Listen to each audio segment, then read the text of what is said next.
Spartanburg cast member Chase Fiorenza recalls vividly what it's like to lose his stupid movie virginity on screen. Well, when I first joined the cast, there was great lengths I had to overcome.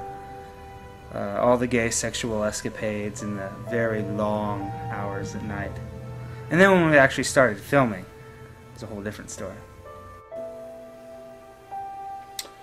Well, the original Spartanburg cast was just supposed to be me and Tom, but we invited Chase a little bit through the middle of the first season. He didn't really show up too much. He had a really big issue with this eating out problem. I mean, we had to have an intervention with him. That's why you see him more in season 2, because, I mean, it just became ridiculous. Every day there was Chase eating out, and then eating out over here, and then, I mean, he just became a regular eating out whore. He would eat out anywhere. He didn't discriminate. Based on what health ratings they got, no. He would eat out at any place possible. And eventually we had to sit him down and say, you know, Chase, we care about you, buddy, and we can't take this anymore. And the damn you Chase thing that you see actually was to convince him to come, you know, get out of that vicious cycle that he was going through. And when he got there, he tried to convince us to eat out also, and I wasn't having anything to do with it. And apparently there was a lot of animosity before I even joined the set. Supposedly I was supposed to be there a few months earlier, and I never showed up. And what were your first impressions on Chase's ravage eating out problem? I don't think I'm in a position to really comment on that right now. You can't tell us anything about it? No. Barberbone told us a shitload. No. You can ask him yourself. I don't want to talk about it. No comment. No comment. But this is so unlike you. You even talked about that time you got that yeast infection. Look, I'm not going to talk about it, okay? End of story. We don't have an end of a story. That doesn't make any sense. Look. You can find someone else to do your interview, because I'm walking out.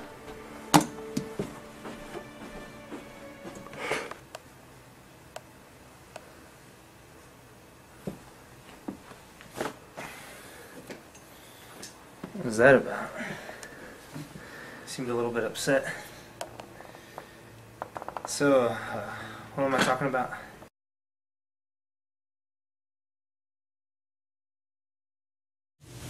Is it on? Hold on 1 second. Yes, onions, please. Yes. Sorry. Hold on. I had to tell the lady I wanted onions on my cheesesteak. Anyway, so working with John Comer. Yeah, working with John Comer is quite an experience. A lot of memorization goes into the scripts that we do, even though none of them make any sense. Like, he's just like, read it, fucker. And I'm like, okay. So, I don't know. It's quite an experience. If you don't memorize the script, he pretty much just kicks your ass. I mean, that's all there is to it. That's all there is to it. You don't get to say in it. And occasionally we'd film really early in the morning that wasn't convenient for me, and John would actually threaten to burn my house down if I didn't get up. I'm not kidding. He was dead serious about it. Describe John Kelmer in one word: narcissistic.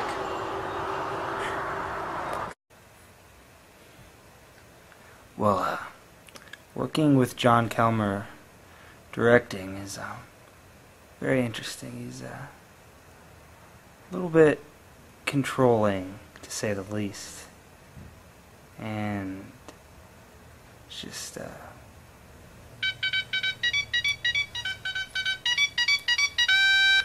hold on a second. Hello? Oh, hey John. Yeah, we're doing the interview right now. Coming in on Christmas to work? Yeah, well, this will be our last Christmas with my grandmother. She probably won't come in anyways. Okay. Okay, hey, see you. The most peculiar thing I noticed was that sometimes John would just go on the longest takes. I mean, he would just keep rolling long after he said cut. And oddly enough, I don't even think there was a tape in the camera most of the times. It was really strange. So what I would do is, ingenious of me, and yeah, very funny, Flabberbob, just throwing a Stegosaurus at him. That's my cue to take my shorts off. If you don't know. Yeah, and that was the other thing. I thought about just taking my shirt off to keep the cameras rolling. I thought it would be a good idea. So.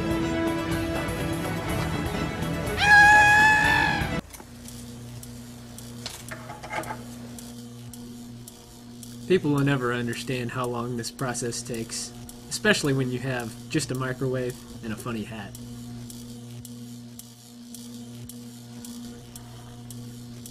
Of course, having to cook Kilmer's Turkish delights didn't help.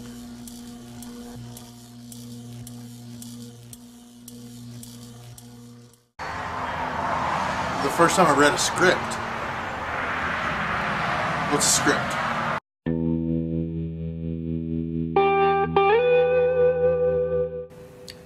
Yeah, Spartanburg.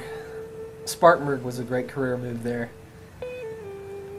As the episodes kept going, we got increasingly more annoyed, I guess would be the right word. It wasn't so much the fact that he would get angry at us. It was just the fact that he made everyone around him angry. We'd always have to go through his 6 layers of protection, as he always liked to say. But they were really just his 6 agents, the 6 Scandinavian whores that would always barge in on us while we were in our dressing rooms. So, it didn't really go too far, as one would think.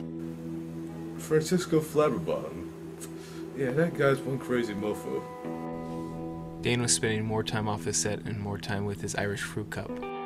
By the end of season 2, Dane became the highest paid actor on Kilmer's Do Not Pay list. Dane was never really a problem on set. Dane's ego, on the other hand, basically was the biggest problem on the set. But I shut him up eventually. I mean, after I Tickled his goat. he really had no more ammo. No more soul, really, either. But yeah, Dane, there's not much to say about Dane. Except that he's a dick, I guess. Yeah, about that Flabberbottom. Yeah, he's a great, gifted actor. He, even though we've had our differences, he really gives it his all. Do we have to be politically correct on this? I really don't think so. Oh, fuck him.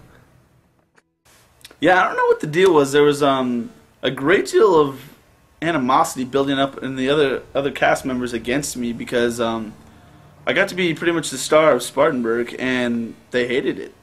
I mean, I requested, a big trailer from John, and, I had to have my Swedish whores, obviously. Couldn't go without the Swedish whores. And I was requesting the scripts, 6 weeks in advance because I wanted to be prepared for the roles. And then, I would just come up with stuff on the spot, and they'd get really pissed off about it. But, I mean, there's nothing really I could have done about it. I mean, I was the star of Spartanburg, and there'd be times where I'd get first billing and I wouldn't even be in the damn picture. Like, Tom would edit me in there, and, I didn't even show up. So, that's all I really have to say about that. But the whores are great.